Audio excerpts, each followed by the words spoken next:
এই গল্পটা হলো দুজন ভালো বন্ধুর। এ হলো বাসু, বয়স 10 বছর। এই ছোট্ট গ্রামটা এই ছেলেটার কাছে একদম নতুন।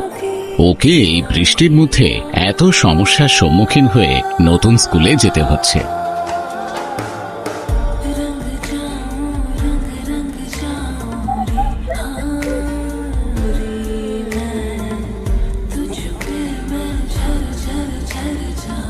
আর এই হলো অভি।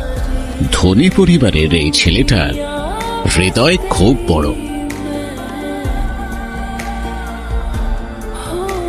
এটা কৌশিক, এটা সাই। হাই। হাই।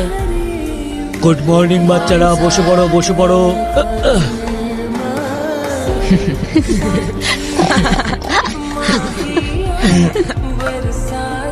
আর এই হলো স্কুলের টন, সত্য, যাকে সারা স্কুল ভয়